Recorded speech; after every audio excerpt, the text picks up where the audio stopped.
नमस्कार दर्शक बंधु मु सत्य डिवोशनल चैनल तरफ आपको स्वागत करछि धनुर्जय। तबे आमे आसी पहुंच जाइतु हाटटी ब्लॉक रो ये धुंदरापड़ा ग्राम रो जाकी होची गड़चंडी मंदिर बहुत प्राचीन आओ ना मध्ये अछि आओ सुरेंद्र दास मांकर सेवक। तबे चलंतु सीधा सड़क तांको पाखु जिबा ए ठाकुरଙ୍କ विषय अलौकिक कोन कहबो अलौकिक कथा। आपन नाम नमस्कार हम चैनल को स्वागत। आपन कोन कहबे मा ओम नमस्तु चंडिके देवी नमस्ते सिंहवाहिनी सर्वोपद्रव हरिदेवी माँ नारायणी नमस्तुते। देखो मोर जो 15 वर्ष होता से समय आसिक आम पूजा कलु ता पूर्वर एठिकार गुड़ाए मूर्ति सब भुवनेश्वर म्यूजियम को पलि मत कि सारे आसी सारे कहले आम तुम्हें जो जवाब दब ताने आम पूजाटी दैनंदिन करवा से कहले हाँ करवा से दिन पाखर पूजा हो आसला।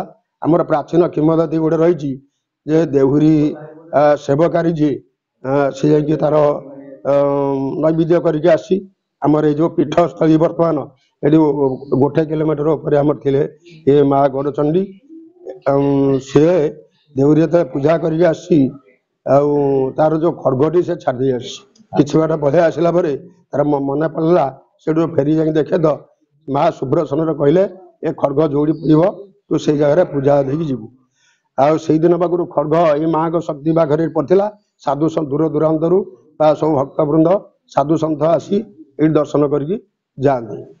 तेणु तापर आम जो पूजा कलु सार जो कहले पूजा कलु तेणु 2-3 वर्ष पूजा कलापर मंदिर निर्माण है।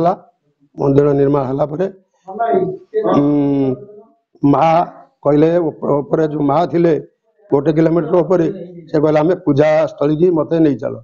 तेणु गोटे शुभ दिन स्थिर करके माँ को नहीं आसिले मंदिर प्रतिष्ठा है।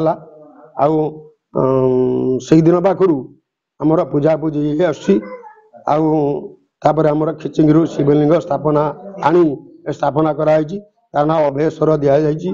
ये माँ को गड़चंडी पीठ ये राजा गढ़ थिला तेणु राजा माने रोते गुप्त द्वार गोटे थिला जेटा कलिंग द्वार बोली कहती ये दक्षिण पटे कलिंग द्वार आउ से दिन पाखे पूजा कर आसु मकर पर्व को जाकजमक दूर दूरांतर भक्तवृंद मैंने सब आस दुकान बजार बस आमर माँ मंगल दिवस दिन 4 दिन पूजा हुए 4 दिन भितर आमर मंगल दिवस करा जाए अग्रोदम करा जाए ता परदिन ब्राह्म मुहूर्त आमर चंडी घट आसी कुंडमूल सब पूजा करा जाए। देवी महास्नान षोडशोपचार पूजा सहित आमर चंडी शांति यज्ञ करा जाए। प्रति वर्ष आमर आहुति संख्या 4-5 मिनट बढ़ी चलती ए वर्षर आहुति 4000 पाखापाखि आसी है। आमर यही सकाल समय आमर नित्यानंद पूजा करा जाई तापर आमर माँ को उपचार पूजा तापर चंडी हवन करा जाए। मध्याह्न समय आमर अन्न भोग लागू करा जाई तार पौड़ दि जाए संध्या आरती करा जाए ये चली। ना जो मकर संक्रांति रे आज माँ को जो पीठ रे जो चली पूजा बा यज्ञ चली यार कौन कारण रही? यार कारण हूँ आज यज्ञ यज्ञ हूँ देवता माने चिंता कले गोटे हूँ मर्त्य जो वसुधारा दि जाए देवता मैंने कहले यज्ञ बड़ ऋषि मैंने कहले तपस्या बड़ यार समाधान निमते मर्त्य वसुराजा को आह्वान कराइला से धर्मपरायण राजा से कहले यज्ञटा समूह कल्याण पाई आ तपस्याटा व्यक्तिगत तेणु यज्ञ कले आमर कही यज्ञ वर्षा हुए शस्य उत्पन्न हुए तेणु यज्ञटा समाज कल्याण निमित्त करा आज माँ क्षेत्र में जो यज्ञ कौन माँ प्रति वर्ष वार्षिक उत्सव ना यही दिन आज माँ वार्षिक ना ना माँ वार्षिक उत्सव नुहे से पूर्वर साधु सन्त मैंने मकर संक्रांति दिन आसी ये जो पूजा बेसी पूजा करी जाती तेणु से दिनटा को धार्य करा बहुत सुंदर कथा आप तेज ଯେତେବେଳେ ମା ଆପଣ କହୁଥିଲେ ଯେ ଟିକେ ସମୟ ପୂର୍ବରୁ ଉପରେ ବାଘ ଆପଣ ଦେଖିଥିଲେ ଥରେ, କଣ ସେ ବିଷୟରେ ଆମେ କହିବେ? ଏରକମ କ୍ରମାନ୍ୱୟରେ ପୂଜା କରି ଆସୁଛୁ। ପ୍ରାୟ ଆଜକୁ 10-15 ବର୍ଷ ତଳର କଥା, 15-20 ବର୍ଷ ହେଇଯିବ ଯେ ଦୁର୍ଗା ପୂଜା ଚାଲିଛି।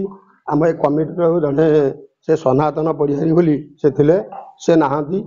ଆଉ ସେ କହିଲେ, ମୁଁ ଯାଇଥିଲି ଗୋଟେ ଦେଖିଲି ଗୋଟେ ବାଘ, ମୁଣ୍ଡରେ ଗୋଟେ ସିନ୍ଦୁର ଟୋପା ଅଛି। ତେଣୁ ଆମର କମିଟିର ଯୋଉ ଅଲେଖ ଜେନା ସେ କର୍ତ୍ତା ହେଇକି ବସନ୍ତି, ସେ କହିଲେ ସୁରେନ୍ଦ୍ର ଗୋଟେ କାମ କର, ତୁମେ ପୂଜା ଜିନିଷ ସବୁ ସଂଗ୍ରହ କର, ଆମେ ଯିବା। ଧୂପ ଦୀପ ଭୋଗ ରାଗ ଧରିକି ଆମେ ଗଲୁ। ଯାଇକି ମାଙ୍କର ଏକର ଯୋଉ ପୁରୁଣା ବିଜୟସ୍ଥଳୀ ପାଖରେ ଗୋଟେ ଗୁମ୍ଫା ଅଛି, ଆପୁଡା ଚିହ୍ନ ରହିଛି, ଆଉ ତା ଭିତରେ ପ୍ଲେନ ଜାଗା ରହିଛି। ତେଣୁ ମାଙ୍କର ବିଜୟସ୍ଥଳୀର ପଛପଟେ ବାଘ ଗୁମ୍ଫା ବୋଲି କୁହନ୍ତି। ପ୍ରାଚୀନ ହିସାବରେ 7 ହଳ ବାଘ ବନ୍ଧା ହେଇଛି। କିଏ ଦେଖିଛି, ତେଣୁ ପରମ୍ପରା କଥା। ଆଉ ଏଠି ସୁଦ୍ଧା ବର୍ଷା ବେଳେ ହାତୀ ବାଦି ବାହାରନ୍ତି। ସେତେବେଳେ ସେ କୁହନ୍ତି ହାତୀ ଏଠିକି ଆସନ୍ତି। ଏମାନେ କିଛି କରନ୍ତି ନା, ଏମାନେ ସେ ସାନ ମଝିଆ ପୂଜା କରୁଛନ୍ତି, ଇଆର ମାସେ ତାର ମାସେ। ତେଣୁ ମୁଁ ଏଇ ମକର ସଂକ୍ରାନ୍ତି ବେଳେ ଆସୁଛି। ଆଗରୁ ଆସେ ଦୁର୍ଗା ପୂଜା, ମକର ଏମିତି ଆସେ। ତେଣୁ ସେ ହାତୀ ଏଠି ବାହାରିଛନ୍ତି, କ୍ଷତି କରିନାହାନ୍ତି। ଯାହା ହଉ ଠାକୁରଙ୍କର ତ ଅଲୌକିକ ମହିମା। ମୋଟାମୋଟି ଭାବରେ ଆମେ ଯଦି କହିବାକୁ ଯିବା ଯେ ମାଙ୍କର ସ୍ୱପ୍ନ ପରେ ଇଏ ପୀଠ ତ ଆଗରୁ ଥିଲା, କାହିଁକି ନା ପୀଠ ତ ସର୍ବଦା ସଦା ସର୍ବଦା କେବେ ତାର ଆରମ୍ଭ ଆଉ କେହି କିଛି କହିପାରିବେନି। ସେ ବାବା ଯେତେବେଳେ ଥିଲେ, ସେ କହିଲେ ରାତିରେ ନିଷ୍ପଦର ରାତିରେ ଏଇ ପୂର୍ବ ପଟରୁ ଘଣ୍ଟା ମଙ୍ଗଳ ବାଦ୍ୟ ଶୁଭେ। ଆଉ ଏଇ ବାବା ଯେତେବେଳେ ଥିଲେ, ସେ କହୁଥିଲେ ମୁଁ ରାତିରେ ମୁଁ ଶୋଇଥିମି, ଏଇ ଯୋଉ ପୂର୍ବ ପଟରେ ଘଣ୍ଟା ମୃଦଙ୍ଗ ମାନେ ମଙ୍ଗଳ ବାଦ୍ୟ ଆଚ୍ଛା। ଶୁଭେ। ସେଇଦିନ ଆମର ଏଇ ଯୋଉ ପୂର୍ବ ପଟରେ ଆମର ମାଙ୍କର ଦୁର୍ଗା ପୂଜା ସମୟରେ ହଉ, ଏଇ ମକର ସମୟରେ ହଉ, ଆମର ପଣା ସେଠି ଦିଆଯାଏ। ଦୋଳି ପଣା ଆମର ସେଇ ପୂର୍ବ ପଟରେ ଦିଆଯାଏ। ଦେବସଭା ମଣ୍ଡପ ଅଛି। ଦେବସା ମଣ୍ଡପ ବୋଲି, ଦେବତା ମାନଙ୍କର ସଭା ହଁ, ବସେ ସେ ସେଠି ବାବାଜୀଙ୍କ ନିର୍ଜନ କଥା। ରାତିରେ ବସେ। ହଁ, ଆଚ୍ଛା, ଆପଣ କେବେ ସେଠି ସେପଟେ ଯୋଉ ଦେବତା ମାନଙ୍କର ସଭା ଯୋଉ ବସେ, ଯୋଉଠି ଅଛନ୍ତି ଦେବତା ଦେବ ମଣ୍ଡପ କହୁଛି, ସେଠି ଆପଣ କିଛି ରାତିରେ କିଛି ଅଲୌକିକ ଘଟଣା ଦୃଶ୍ୟ ଦେଖିଛନ୍ତି? ନା, ଆମେ କିଛି ଦେଖିନାହୁଁ। ଆଉ ବାବା କହିବା ଅନୁସାରେ ରାତିରେ ନିଷ୍ପତ୍ତି ରାତିରେ ମଙ୍ଗଳ ବାଦ୍ୟ ଶୁଭେ, ମୁଁ ଶୁଣିଛି। ତେଣୁ ତାଙ୍କ କଥାକୁ ଲକ୍ଷ୍ୟ କରିକି ଆମର କମିଟିର ସାର୍ ମାନେ ଦେବସଭା ମଣ୍ଡପ ବୋଲି ରହିଛି, ସେଇଠି ଆମର ବଳି ପଣା ଦିଆଯାଏ। ଏଇ ଭିତରକୁ ମାଙ୍କର 3ଟି ସୁଡ଼ଙ୍ଗ ଅଛି। ଆଜ୍ଞା, ମାଙ୍କର 3ଟି ସୁଡ଼ଙ୍ଗ ଅଛି। ଗୋଟେ ଭିତରୁ ଯାଇଛି, ଗୋଟେ ଉତ୍ତରକୁ ଯାଇଛି, ଗୋଟେ ଦକ୍ଷିଣକୁ ଯାଇଛି। ମୁଁ ଭିତରେ ଯାଇଛି। ଗୋଟେ ବିରାଟ ଜାଗା ଗୋଟେ ରହିଛି, ଗୋଲେଇ ଜାଗା, ତା ଭିତରେ କୁଣ୍ଡ ରକମ ଦେହରା ପଥର ମୂର୍ତ୍ତି ସବୁ ରହିଛନ୍ତି। ମୁଁ ଯାଇ ଦର୍ଶନ କରି ଜୁହାର ହେଇକି ଆସିଛି। ସ୍ୱପ୍ନରେ ସ୍ୱପ୍ନରେ ଏଇଠି ମାନେ ଏଇ ଗୁମ୍ଫା ଭିତରେ ଇଆଡକୁ ବାଟ ଅଛି, ସିଆଡକୁ ବାଟ ଅଛି। ଗୁମ୍ଫା ଭିତରୁ ମୁଁ ସ୍ୱପ୍ନରେ ଯାଇଛି, ମୁଁ ଦେଖିନି। ମୁଁ ଆମ ଭାବରେ ଆମ ପାଖରେ ଉପସ୍ଥିତ ଅଛନ୍ତି ନନା ନରେନ୍ଦ୍ର ଦାସ, ସିଏ ମଧ୍ୟ ମାଙ୍କ ବିଷୟରେ କିଛି କହିବେ। ତେବେ ଏଇ ଯୋଉ ଜାଗାର ଯୋଉ ମହିମା ବା ଯୋଉ ଗଡଚଣ୍ଡୀ ଏଇ ଜାଗା, ତେବେ ଗଡଚଣ୍ଡୀ କାହିଁକି ହେଇଛି ତାର ବିଷୟରେ ସଂକ୍ଷିପ୍ତ ଭାବରେ କହିବେ। କଣ ନା କଣ କହିବେ? ନମସ୍କାର। ଆମର କେଉଁଝର ରାଜା ଏଠି ପୂଜା ସେବା କରିକି ଯୁଦ୍ଧ କ୍ଷେତ୍ରକୁ ଯାଇଥିଲେ। ଆଚ୍ଛା, ଆଗରପଡ଼ା ମହତାବ ସହିତ ଯୁଦ୍ଧ କ୍ଷେତ୍ରକୁ ଯାଇଥିଲେ। ସେ ଯୁଦ୍ଧରେ ଜୟଯୁକ୍ତ ହେଇଥିଲେ। ଆଚ୍ଛା, ସେ ଜୟଯୁକ୍ତ ହେଇଥିଲେ ବୋଲି ଗଡ଼ ଜିତିଥିଲେ ବୋଲି ଗଡ଼ଚଣ୍ଡୀ। ଆଚ୍ଛା, ଏଇ ଗଡ଼ ଏଠି ବହୁତ ଭକ୍ତମାନେ ବହୁ ସଂଖ୍ୟାରେ ଆସିକି ବୁଲାବୁଲି କରି ଯାଉଛନ୍ତି। ବହୁତ ଭକ୍ତଙ୍କର ମନସ୍କାମନା ପୂର୍ଣ୍ଣ ହଉଛି।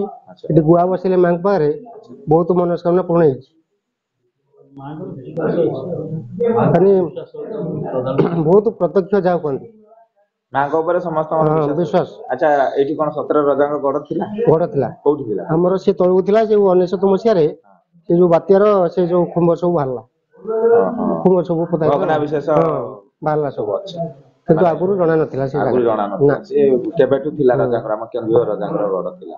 ଏଇ ବାତ୍ୟା ପରେ ସେ ତାର ଭଗ୍ନାବିଶେଷ ଟିକେ ଖୁମ୍ବ ବାହାରୁଛି, ଏବେ ବି ଅଛି। ଏବେ ବି ଅଛି। ଠିକ ଅଛି, 1999 ମସିହାରେ ଯେତେବେଳେ ପାଣି ଆସିଲା, ତିନି ଭୀମ ଗୋଟିଏ ଭୀମ ଥାଏ।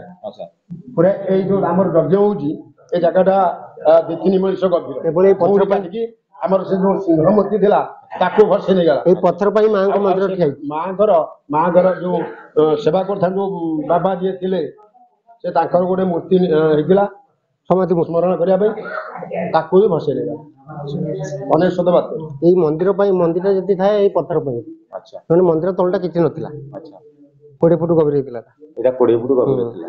ଆଚ୍ଛା ଏଇଟା ଏଇ ପର୍ଯ୍ୟନ୍ତ ଟାଣି ନେଇଥିଲା। ତେବେ ନିହାତି ଭାବରେ ଆମେ ତ ଆସିଲେ ମାଙ୍କର ମନ୍ଦିର ବୁଲିଲେ, ଆପଣ ମାନେ ଯଦି ଚାହୁଁଛନ୍ତି ଆସିବା ପାଇଁ ଏ ତ ଛେନାପଟି ନିକଟସ୍ଥ ସୁନ୍ଦରପାଳ ସେନାପତି ନିକଟସ୍ଥ ଯାହାକି ସୁନ୍ଦରାପାଳ ଗ୍ରାମ, ଇଏ ହେଉଛି ମା ଗଡ଼ଚଣ୍ଡୀଙ୍କର ମନ୍ଦିର। ଆପଣ ନିଶ୍ଚୟ ଭାବରେ ଆସନ୍ତୁ, ଏ କ୍ଷେତ୍ରକୁ ପରିକ୍ରମା କରନ୍ତୁ, ବୁଲନ୍ତୁ, ଆଉ ନିଜର ମନସ୍କାମନା ମଧ୍ୟ ମାଙ୍କୁ ଜଣାନ୍ତୁ, ନିଶ୍ଚିତ ଆପଣ ଭାବରେ ସାଫଲ୍ୟମଣ୍ଡିତ ହେବେ। ତେବେ ଆମ ଚ୍ୟାନେଲକୁ ଆପଣମାନେ ନିଶ୍ଚିତ ଭାବରେ ଦେଖନ୍ତୁ, ଲାଇକ୍ କରନ୍ତୁ, ସେୟାର କରନ୍ତୁ, କମେଣ୍ଟ ମଧ୍ୟ କରନ୍ତୁ। ରହୁଛୁ, ନମସ୍କାର, ଜୟ ଜଗନ୍ନାଥ, ଜୟ ମା ଗଡ଼ଚଣ୍ଡୀ।